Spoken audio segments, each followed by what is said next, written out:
Hello everyone, my name is Prudence Wanza and we are at the office of the Chief Administrative Secretary Ministry of ICT, Nadia Ahmed Abdalla.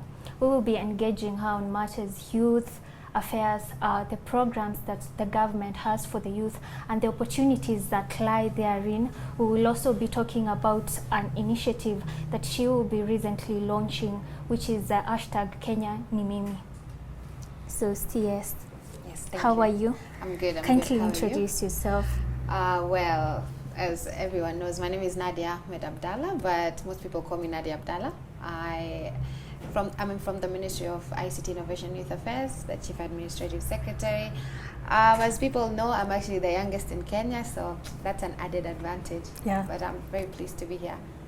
Yes. So it's been 11 months since your appointment as the CAS, Ministry of ICT. How has it been?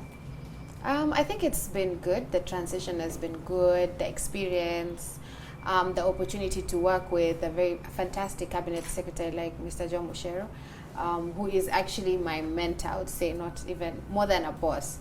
And I've managed to learn a lot of things that happen in the government programs, how things work for the youths, and just technology as a whole. So it's a learning experience, but of course stressful once in a while, but it comes with the job. I'm a youth myself, and I've been on the other side of the bench before coming here, now 11 months later.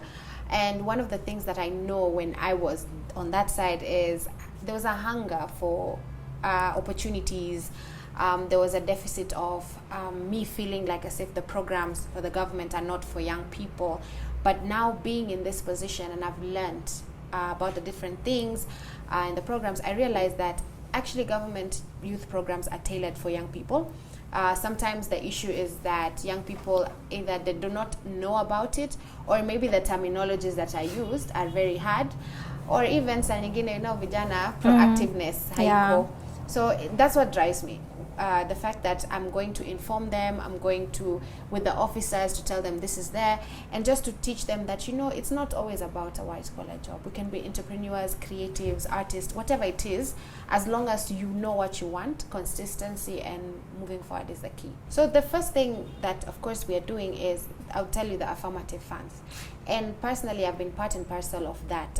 Just last month, I handed over a new truck to a youth from Tarakanithi who does agro, what is it called? The easy chakula, chakula ya mifugo. I don't know what it's called, but yeah, chakula ya mifugo. So he used to rent out a truck to transport from Tarakanithi to the city or whatever. But then he went into the funds and he actually applied and he got that. So what we're trying to do is we are trying to sensitize young people and give them education about the funds, how they work, and also show them where the opportunity lies. So that's for those young people who are in the grassroots and also who have no, have no keen interest when it comes to technology. But then when you look at technology as well, you have, like for the Ministry of ICT, we have the Ajira Digital platform. Whether you go to ajiradigital.go.ke and you find that during this COVID-19 time, there have been a lot of free programs that are happening. Personally, I'm registered to Ajira Digital myself because, before telling other people about it, you need to have first-hand experience. And I can tell you that it's a way where government is trying to really bridge the gap between, the unemployed and those who lost their job during this COVID-19 time. There are success stories about it, I've seen. And I've heard young people are now earning money through these trainings. And, we also have like links where they can now work even outside of the country. Then you have programs like KYOP, where personally, I remember after COVID coming in, the program had to stop because of COVID. But then I remember we took, I think, 2 weeks and we went around to check for the COVID-19 measures, if these master craftsmen have those measures within them, so that we can now bring back the young people to go get trained. And why is it unique? It's because KYP is an initiative between the government and World Bank. And it's a 6 months training where 1 month young people are trained on life skills, and then the other 5 months on the different things, whether you want to be an entrepreneur, you have an enterprise. So stopping it also stops young people from getting their welfare and everything. And once we saw that the COVID measures were put into place, we now we brought it back, and young people have now gained experience from it. So what are you doing as a ministry to Yeah. make sure that the information on these various government projects Yeah. are able even to reach the youths wale wako mashinani? Yeah. So the first thing is, of course, government to government synergy. You know, we're working very closely with our RC, regional coordinators, our county officers, our directors. You know, we're working with everyone and the officials so that we are able to tell them they need to reach the young people. But then other than doing that, also I came up with the Kenyan Mimi initiative. Yeah. Because we realize sometimes young people really need a substantive platform to get all the informations. And so basically when I created the Kenyan Mimi campaign, it was a mechanism that I wanted to use to disseminate information much easier for young people to understand, because I speak the language, so they'll be able to easily understand from me rather than them going around and trying to look for it. And the unique part of what we are doing is the fact that we partner with the different stakeholders and the different officials that we have, and wherever we go somewhere, we take these officials so that they can now give civic education about the programs that are there, so that young people can take up. And from what you've seen, the uptake of these different initiatives have actually been very good. Of course, slow because of COVID and the fear of young people, you know, maybe contracting the virus or this, but it's a bridging process that is going on. You know, there are a lot of course, issues and a lot of reasons. Yeah. One of them being young people's frustration with maybe things not working out according to what they want. There's also peer pressure and influence. Then you also have social media that contributes a lot. But then there's also that issue of the young person has reached to that point of just giving up. You know, and it has a lot to do with issues of mental health and our mindset and value system. And that's why I'll go back again, when you look at Kenyan Mimi, the way we've drawn the structure, we have a pillar called values. And that pillar is supposed to factor now these issues. What are we trying to do? We're trying to now reinstill back the values in young people in terms of love, as in, do we love one another in terms of young people? Are we united, or are we just going to work together? Then when it gets to the general election, we're now going to backstab one another. And are we peaceful? In terms of, do we understand that peace and cohesion is very important when it comes to the socio-economic and political sphere of the country? And so we're trying to really partner with developing partners and also other government agencies so that we can now create a structure that will now help us give education to these young people. But then how are we doing that? How will we be able to tackle these things? This is through now the ambassador system that Kenyan Mimi has. We are going to come up with an ambassador system where young people will pick young people from every county to be our ambassadors. And from that, we'll first train them and give them civic education on why do we want this platform. And take an example, if it's the coast, we know there's issues of drugs, we know radicalization is there, teenage pregnancies. And so that is why it was very important for us in Kenyan Mimi to partner with UNFPA. Because when it comes to teenage pregnancy and rape and all these cases, they are really the chairs, and you know, they're the drivers when it comes to developing partners in that. And so we want to come up with programs that will be able to factor those in, and will be able to include that, because it's a point in time where, as a government, we are now making young people understand that the responsibility lies within themselves. And if there's something that they don't like or they're not happy about, now it's them to talk about it. Yeah. So we're looking at a sustainable model. What do I mean by that? Because it's broad. I mean that, first of all, Kenyan Mimi doesn't have an ending date. Secondly, Kenyan Mimi is for the youth. What do I mean by that? As much as I'm the one who founded it, and you know, I had to go through like my CS to advise me on what to do. From me, I'm now handing it over to the young people. You see, a lot of times maybe programs are created and we are just telling the young people what we think they can do. But Kenyan Mimi gives you a platform for you as a young person to speak on what you think works in the government, what you think doesn't work, on matters of health and issues, and also on environment and conservation. And so that's why for us, the ambassador value system is very important, because we personally, I've handpicked, we are working on that, I've handpicked ambassadors. Then what we're going to do, we want to train them. So you see, when you give information to a young person, that's a sustainable approach towards 10, 20, 15 years from now, because they will now see how much they value it and how much it works for them, and they will champion it. So our hopes are that our ambassadors will be the ones to help us sustain this through community engagement, because we are looking at not only doing it on online platforms, but once everything settled, even with small groups, doing it through community engagements, engaging the elders in the different communities, but also engaging those grassroots young people. It doesn't matter whether you went to school or not. Kenya ni Mimi, it just serves as a platform for you to just raise whatever it is you want to say, and it doesn't have to be a right thing, you know. But we are very cautious because we want Kenya ni Mimi to be used on a positive light, because we are trying to reinstill back that in young people. And I understand that you've been going around trying to talk to the youth about the initiative. Yes. And them also raising their issues. Yes. What are some of the challenges that you have had the youth speak about? Yeah. What are some of the issues that you have had them talk about that they are facing? I mean, the topmost, of course, is like opportunities and unemployment. And that is why I go with my officers. I go with my youth officer, YEDEF, KOP, whatever it is, I go with them.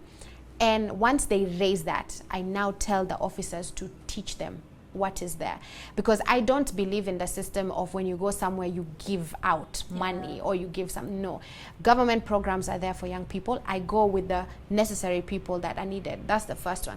The second thing that is there, I realize like a lot of young people face a lot of issues when it comes to sexual reproductive health and mental health. And so this is something that we are trying to engage them. First, we want to break the stereotype around mental health, because most of the times, what on mental health ni kitu ya westernized, but it's actually an African thing and it affects. And then also when it comes to sexual reproductive health, there's a lot of issues on GBV. There's a lot of issues on teenage pregnancies.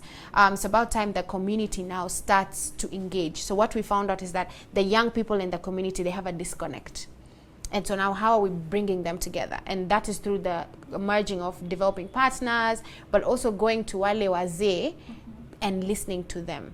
And those are the things that help. Yeah. One thing I can say is that our Secretary of Youth was part of the mental health task force, and the report was out. Of course, there were different suggestions that were given, but also as us, we have the youth, what are they called? The youth empowerment hubs, and where they have a section in some of the counties where they offer psychosocial rooms where you can now go and talk about whatever it is that you're affected with. And also they have other counseling rooms where you can get HIV advice and everything. So you see, these are small and growing progresses of things. But also for us as Kenya ni Mimi, we are trying to see how we can engage with the different counselors around. We've managed back then to give free counseling sessions through some of the doctors, but we also hope that we will engage with more stakeholders so that they can help us in terms of also pushing the agenda of having maybe mental health programs in primary and high school. And it's a growing process. Kenya ni Mimi is something that is here, and mental health is also something new. Not everyone is used to talking about it.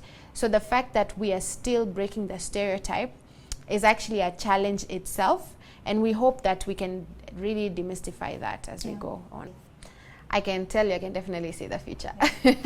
I see Kenya ni Mimi as a positive mechanism that the government will use to engage with young people, to understand how they think, and to really for us to improve on our programs and improve on our approach and how the young people will take it. But at the same time, I also see it as a way to change the young people's mindset. But that comes with young people accepting Kenya ni Mimi. Of course, we've engaged. So far, there are Twitter conversations. On the ground, also there are conversations. People are excited. And they're excited because they're still not sure. What is it? Who is it? And most of the time when they ask, they say, oh, Kenya ni Mimi, it's CAS's thing, this and that. So I think the fact that there's a young person in an executive position, then trying to come up with an initiative that is engaging them, it gives them hope, and it also makes them feel like, you know what, maybe we can give this a chance. But of course, with every coin, there is a flip side, which we are hoping that the coin won't be flipped when it comes to Kenya ni Mimi. Because what the youth of this country need at this time is hope. Considering that we have had so many young people Yeah. graduating from universities. Exactly. Only to come out here and find a very competitive job Yeah, environment. yeah. What you do advise our graduates Yeah. who are yet to still maybe get a job? Yeah, I mean, competitive environment is a normal thing. I faced that as well before getting this job, and after I finished uni, I didn't have a job. But what did I do? I did not know about the funds, or I did not pay attention to them. I felt like maybe I wouldn't benefit, but I had a bit of money that I had saved, and I used that money to start up my own company. So I tell young people, or I'm telling young people, it's not embarrassing to not have a job. And it's not embarrassing to have an idea. What's embarrassing is to sit on it and believe that someone else is going to come and help you, because that is not really what's going to happen. Competitiveness is healthy. Competition is healthy. Struggle is there, but struggle doesn't define who you are. So you just have to look within, and I say this a lot, you have to look within yourself. It doesn't matter where you are. I'm a Swahili girl from Old Town. I mean, who would have thought I'll be here today? But because of my consistency and me using my social media platform on a positive light, I was picked and I'm here today. I totally understand. I feel us, and when I say us, I mean I feel the youth. Right now, social media has so many things, negative, positive, toxic, you name it, they have it. Because of the peer pressure, young people, we get sucked into this idea of fast money, fast life, fast this, fast that, which is okay. Everyone goes through that point in time. But then you have to look at it this way. What are you gaining? So when you're on social media, you have a business. Maybe you are selling korosho, and you are able to have bundles, and you are able to access internet. Why not create a page? You don't need to be perfect. Just create a page and just monetize. And then if you feel like you still need skills, we have Ajira Digital. I registered for the sales and marketing program. We have that. Go train yourself and see what you can get from there. And then from there, you move on. But it's also the conversations we have among us youths. Can we now have conversations of, okay, what do you have? What do you want to start? Rather than, oh my God, what am I going to wear on Friday? Which is fine. You can think about what you'll wear on Friday, but let's have progressive conversation among young people. And hakuna aibu ikuwa wewe unauza mahindi ama unalima. It's normal. Not every young person will be hired, and not every young person will be innovative in a technological way. Yeah. Kenya Ni Mimi is going to be run by young people. I really, it's for the young people. And I'm a young person as well, so I consider myself part of that bandwagon. So we are the ones who are going to run it. Of course, there are measures that we need to place because of discipline, because of reasons of, commitment and everything. You have to. There's a way you need to monitor and evaluate. But we hope like our ambassadors are the ones who are going to champion it, and of course with our advisors at the back. How credible? I think credibility comes with commitment and consistency. And so I don't want to say it will be very credible, but I'll let the campaign speak for itself. Yes, this campaign is being launched in December next week. And of course, elections are in 2022. Of course, there are some people who think maybe this is part of that mechanism, but it's not. Whether or not I'm still going to be CAS or not, Kenya Ni Mimi is still something that I am going to push forward. It's still something that I need the young people to drive, because it is our obligation. Because as young people, we need to take up things, we need to craft up things, and we need to just take ownership of different places. Yeah. True. So now we can talk about when you will be launching the initiative. Yes. How the event will be like. Yeah. And all that. So the initiative is supposed to be launched on December 7th. The venue is still not yet, until my bosses tell me. Plans are still underway. But yeah, we're just going to have young people come. And basically I'm going to share a personal story on why Kenya Ni Mimi came up, because for me Kenya Ni Mimi is personal. Being from a marginalized community, I needed to drive something that will have an inclusive sound and voice to everyone. And so I'll share with it so that young people can also feel whatever it is that I'm putting in it. Then we'll have young people's perspective, what they think, or what do they feel about Kenya Ni Mimi. Do they think it's something that it will never work, or do they think there are ways in which it can improve? You know, our partner is UNFPA, so that shows some credibility as well, because you know, so they also will come in with their champions. We'll talk about SRHR, why it's important for us to really address the issue of teenage pregnancies, of GBV. I mean, it's a lot. So it's going to be a launch where we're having discussions, where we're going to dialogue, and we're just going to see a way forward and create a roadmap to what exactly we want to achieve months later. And hopefully we will be able to go to the youths who are at the grassroots level, because you know, not every youth still has the access to social media. Very true. And we are hoping that the Kenya Ni Mimi initiative will reach every youth in this country. I mean, and I don't know if anyone is following me on social media or anything, they'll know I really take pride in going to the ground. I do that a lot. And even during COVID-19 time, with the risks that are there, I still felt like I needed to really show young people that, we're facing a lot of pandemics, but I really have time to come and listen.